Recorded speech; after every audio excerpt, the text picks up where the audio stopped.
नमस्कार YouTube family. घर खरेदी परवडत नाही, अतिशय कमी भाड्यात मिळणार घर. सरकारच्या ARHS योजनेमुळे होम बायर्सची चंगळ. चला तर जाणून घेऊयात याचे पात्रता व निकष ते आपल्या आजच्या या व्हिडिओद्वारे. जर तुम्हाला रिअल इस्टेट व्यवहारांबद्दल संपूर्ण माहिती हवी असेल तर आमच्या युट्यूब चॅनलला सबस्क्राईब करा आणि नवनवीन व्हिडिओ अपडेट्स मिळवा. सबस्क्राईब करा आणि तुमच्या रिअल इस्टेट नॉलेज मध्ये भर घाला. आपल्या देशातील रिअल इस्टेट क्षेत्र गेल्या काही वर्षात भरभराटीला आलं आहे, पण आजही लाखो भारतीयांना घर खरेदी करणं कठीण झालं आहे. मजूर, कारखान्यातील कामगार, विद्यार्थी आणि कमी उत्पन्न असलेली कुटुंबे कामाच्या शोधात एका शहरातून दुसऱ्या शहरात स्थलांतर होतात.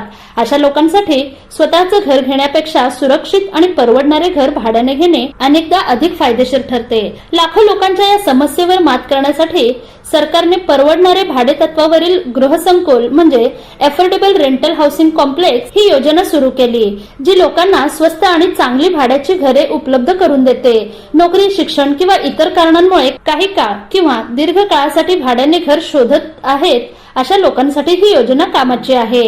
MOHUA यांच्या माहितीनुसार या योजनेसाठी कोण अर्ज करू शकतो, कशी काम करते, त्या अंतर्गत कोणत्या प्रकारची घरे उपलब्ध आहेत, त्यासाठी पात्रता काय, फायदे काय आणि अर्ज करण्यापूर्वी कोणत्या महत्वाच्या गोष्टी लक्षात ठेवल्या पाहिजे हे आपण समजून घेऊयात. अफोर्डेबल रेंटल हाऊसिंग योजना आहे तरी काय, तर सरकारद्वारे चालवल्या जाणाऱ्या परवडणाऱ्या भाड्याच्या गृहनिर्माण योजनेचा उद्देश शहरी भागांमध्ये परवडणारी भाड्याची घरे उपलब्ध करून देण्याचा आहे. तसेच नोकरीतील अडचणी, आर्थिक अडचणी किंवा तात्पुरत्या घराच्या गरजेमुळे घर खरेदी करू न शकणाऱ्यांना परवडणारी भाड्याची घरे उपलब्ध करून देण्याचा या योजनेचा फायदा मिळू शकतो. आपल्या देशात लाखो लोक रोजगार, शिक्षण किंवा कामाच्या उद्देशाने कारखान्यातील कामगार, घरगुती कामगार, रस्त्यावरील विक्रेते, सेवा क्षेत्रातील कर्मचारी, विद्यार्थी आणि कमी उत्पन्न असलेली कुटुंबे एका शहरातून दुसऱ्या शहरात स्थलांतर करत असतात. अशा परिस्थितीत लोकांना भाड्याच्या घरासाठी संघर्ष करावा लागतो आणि याच समस्येचे निराकरण म्हणून या लोकांना उत्तम घरे उपलब्ध करून देण्यासाठी सरकारने ही योजना सुरू केली आहे.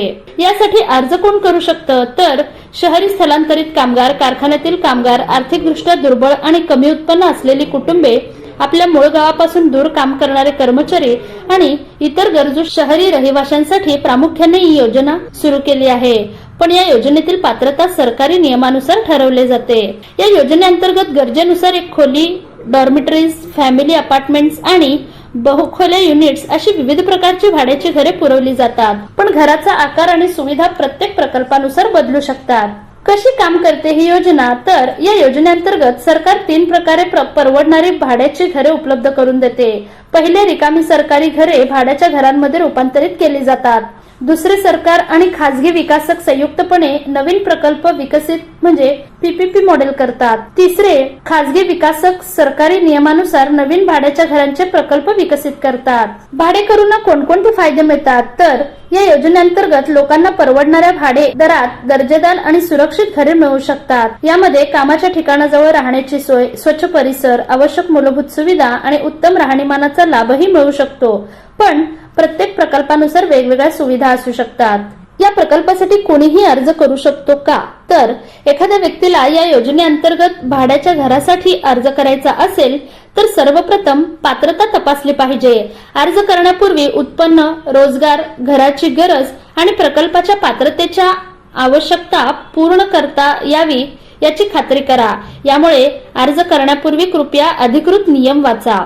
तसेच पात्रता, मासिक भाडे, सुरक्षा ठेव जर असल्यास, तसेच भाडे करार, राहण्याचा कालावधी, देखभालीची जबाबदारी, उपलब्ध सुविधा, स्थान, वाहतूक सुविधा आणि घर खाली करण्यासंबंधी किंवा भाडेवाढी संबंधी नियम हे सर्व अर्ज करण्यापूर्वी समजून घ्या.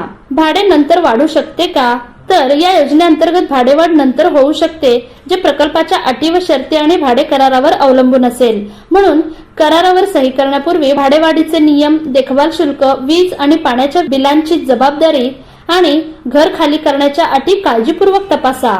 सरकारच्या ARHC योजनेमुळे काही उत्पन्न असलेल्या कुटुंबांसाठी घर भाड्याने मिळण्याच्या संधीबाबत आपले मत जरूर शेअर करा.